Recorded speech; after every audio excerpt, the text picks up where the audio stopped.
Hello dear students, this is Amol Handore, Assistant Professor at Department of Zoology, KTHM College Nasik.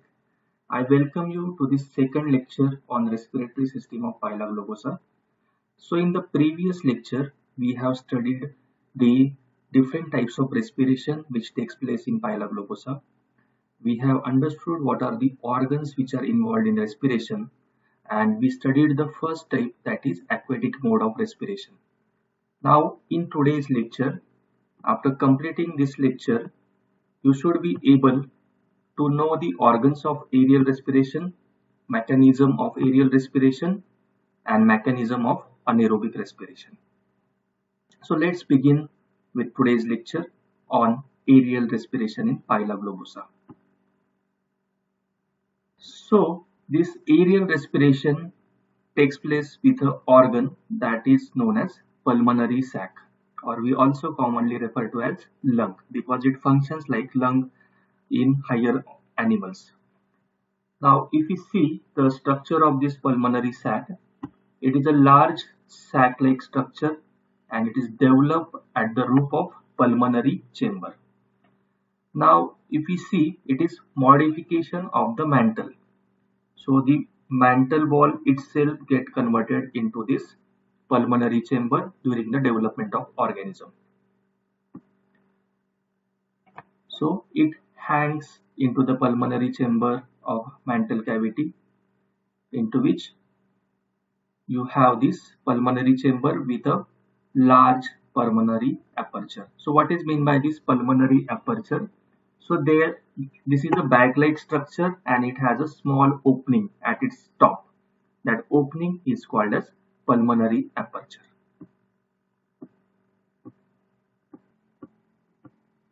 Now, this pulmonary sac is highly vascular. That means it has a lot of blood vessels on its surface. Now, what is the function we will understand in the next slide. And it is highly muscular walls, okay, because it is acting like a lung. It is continuously contracting and relaxing. So for this purpose, the walls of these pulmonary sac are highly muscular in nature. If we see, it is the dorsal wall of this pulmonary chamber is pigmented, while the ventral wall is creamy white in color. And this pulmonary sac is communicate with the pulmonary chamber with the help of this large aperture, which we have called as pulmonary aperture, or it is also referred to as pneumostome. Okay, so this pulmonary aperture is also referred to by another name, that is pneumostome, and this pneumostome is further guided by the two oval lips, and these are unequal in size. So this pneumostome, which is the opening of pulmonary sac, is guarded by the two unequal size lip-like structures. So this is all about the structure of pulmonary sac, which is the important organ for the aerial respiration. Now, when does Phyla shows aerial respiration? So that is the question. So at regular interval during favorable condition, it can show this aerial respiration. Obviously, for showing this aerial respiration, another criteria is that the surrounding water, when it becomes polluted or dirty, or it is deficient in oxygen. So due to the high pollution levels, sometimes the oxygen levels will decrease. So at this point also, it will switch to the aerial respiration. So that means even Phyla is inside the water, but it is switching to the aerial mode of respiration. Third condition, when it is on land or it is in terrestrial areas, it will switch to the aerial respiration by default. And fourth condition, when it is in the estivation. You know, estivation means summer sleep. So that time also it shows aerial respiration. Okay, so now to we will understand the mechanism of aerial respiration. So as to understand this mechanism, we will first go through this diagram.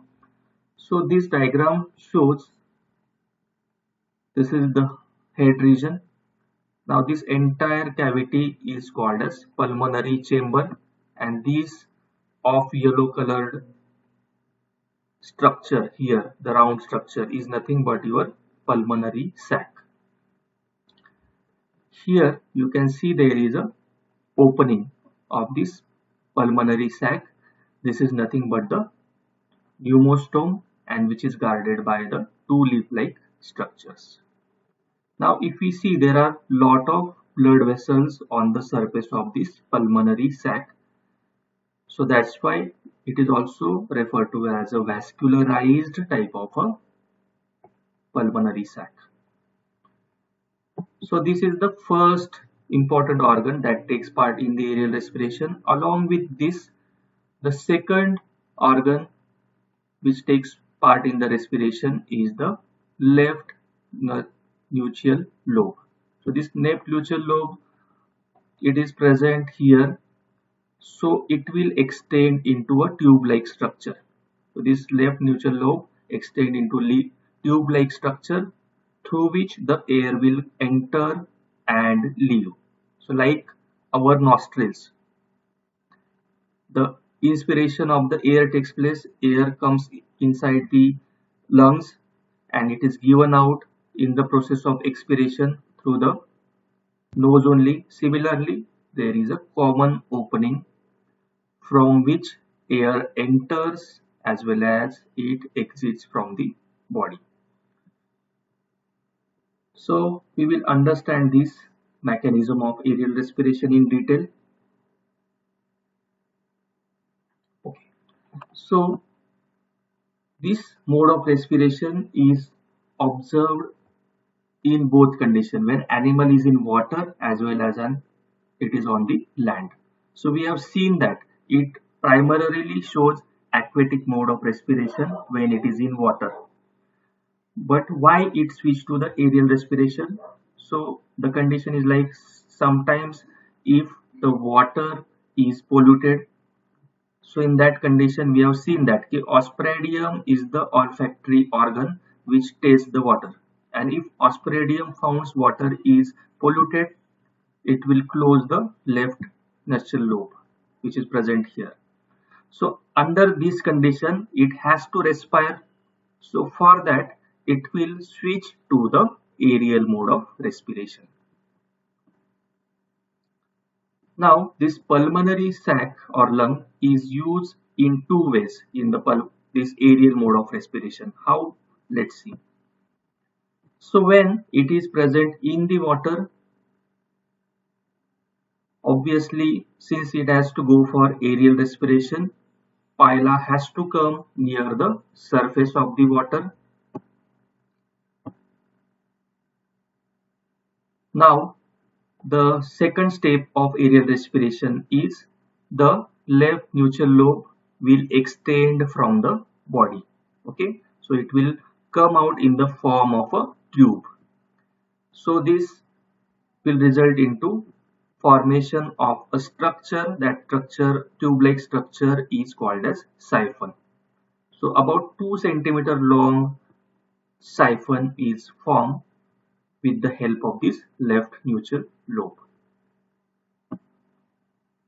and this siphon projects above the water level. Obviously the air has to take, so this tube-like structure will extend from the surface of water so that it can take the environmental air. Now in the next stage there can be two conditions of the water. Suppose if the water surface is covered by aquatic vegetation. You must have seen some water bodies which are covered by the aquatic vegetation, which entirely form a mat on the water surface. So under such condition, pila keeps itself submerged. So it remains in the water, but the tube-like siphon formed from the left nuchal lobe will be extended out of the body. Secondly, if the surface of water is clear, suppose this aquatic vegetation is not present, then in that case also it will come on the surface, the pila will come on the surface of water, and this siphon will come out of the body, but this siphon will change into funnel like structure or trumpet like structure. Okay, so it will form a large funnel like structure. Length of this siphon reduces and it becomes more broader at this tip position. Now why this phenomena takes place? Because it can take more air inside the body. Okay, so it can remain for longer period in the water. Okay, so this is the difference. When the aquatic vegetation is present, it simply forms the siphon above the water surface, and when the water surface is clear of any aquatic vegetation, it forms the siphon in the form of a funnel. Now this pulmonary sac is expanded. Okay, so continuously there is a expansion and relaxation of the pulmonary sac takes place in this pulmonary chamber. Now this is very important because whatever air is entering inside the body has to go out, so there requires some force for this air to enter and go out of the body. This is achieved with the help of these muscular walls of the pulmonary chamber, pulmonary sac. So this pulmonary sac will continuously contract and relax like our lungs, and that will result into the inhalation and exhalation of the air.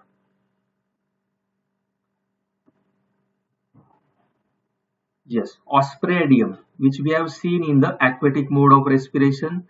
So it will also take part in the aerial respiration and it will taste the quality of air. Like it was tasting the quality of water in aquatic respiration, here it tastes the quality of air, whether the air is highly polluted. If the air is highly polluted, then it may have to switch to the aquatic respiration. Now in the next step, the epitenia, which is present somewhere here.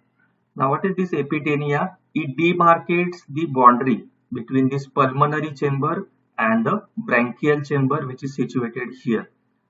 Now in last lecture we have seen that in this branchial chamber you have the presence of ctenidium or gill. So this epitenia which is present in between, it will get closed, so it will cut the entry of air from this pulmonary chamber to this branchial chamber. So air will obviously have to enter from this siphon and it will has to go into the lung or this pulmonary sac.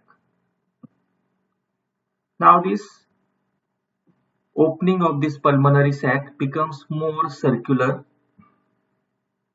and that's why the air can easily enter into the sac. Now there occurs expansion and contraction. So there is a serial expansion and contraction of the pulmonary sac. So once the air enters, it become expanded because it is full with the air. So this is called as inspiration. So air is coming inside, so it is called as inspiration. Now exchange of gases takes place. We have seen that it is vascularized. There is presence of many blood vessels on the surface of this pulmonary sac. So whatever deoxygenated blood is carried by these blood vessels, so the exchange will take place. This blood vessel will release the carbon dioxide in the pulmonary sac and they will take up the oxygen which is brought from the outside air. So oxygen will taken up by the blood and carbon dioxide is exchanged for the oxygen. Now this air which is now become rich with the carbon dioxide because exchange has taken place. Now this has to go out of the body, so it will again come out of this pneumostome, this opening of pulmonary sac. It will come here, and through the same opening of this siphon it will go out of the body. This process is called as expiration. Yes, so the walls are highly vascularized for the exchange of gases between the air and blood. So until this now we have understood the aerial respiration which takes place when phyla is in the water or aquatic habitat. Now the mechanism of this aerial respiration on the terrestrial or land areas also is exactly same, except the left nuchal lobe will simply expand and it does not results into formation of siphon or tube like structure. Okay, so remember the difference between the aerial respiration in water and aerial respiration on the land, that when it is in water it forms that tube like structure or siphon, whereas when it is on the land it does not form the siphon, only the left nuchal lobe will expand. Okay, so that is the difference. Here also Ospiradium will help as a olfactory organ and it will taste the quality of air. So this is all about the mechanism of aerial respiration. Sometime during estivation it will also breathe by the air which it has stored in the pulmonary sac. Okay, so we know that during estivation it will go into the deep sleep, summer sleep. So that time it will take up a lot of outside air and it will store into the pulmonary sac, and since it is into that summer sleep the metabolic activities will be very low, so due to which whatever air is stored can be used for a very longer time for the respiration. Okay, so even sometime during estivation it can use this mode of aerial respiration. Now up to many years it was thought that during these periods of dormancy, that is estivation and hibernation, that is summer sleep and winter sleep, the animal is using the aerobic mode of respiration, that is aerial mode of respiration. So for normal activities of the animal, the optimum temperature range is 25 to 35 degrees Celsius, but sometime the temperature becomes lower below 20 degrees Celsius or it goes very high, say 40 degrees Celsius and higher. Under that condition the animal has to go into the dormancy. So when does this occur? Below 20 degree in the winter season. So in the winter season it will go into hibernation, and in the summer season if temperature goes beyond 40 it will go into the estivation. Now in both this period of dormancy it will bury itself into the dry mud and all life activities will cease or they act at very low rate, so metabolic activity will reduce. Now it was thought that whatever air that is trapped in the pulmonary sac is the only source of oxygen for respiration during this dormancy period, and it is sufficient for the respiration because the metabolic activity is very low. However, it is doubtful, so some studies were carried out and that show that the recent studies show that these phyla respires anaerobically during dormancy period. So even in hibernation or in the estivation it can switch to the another mode of respiration, that is anaerobic respiration without need of oxygen. So during this period whatever glycogen is stored in the body of this animal is utilized, okay, and it is converted into lactic acid. That lactic acid can be stored in the soft parts of the body. Okay, so this is the anaerobic mode of respiration. You must have studied in earlier years that this glycogen pathway takes place and it can be converted to the pyruvate, then lactic acid. So this was observed with the help of some studies which show that this dormant animal, that is hibernated animal, shows decreased level of glycogen in the tissues, and it show increased level of calcium lactate and magnesium in the hemolymph. So this is the evidence that shows that during the dormancy period glycogen is utilized and it is converted into the lactic acid. So this is a clear evidence that it shows the anaerobic type of respiration in this dormancy period, right? So this is the evidence for this anaerobic respiration in the dormancy period. Okay, so with this we conclude today's lecture.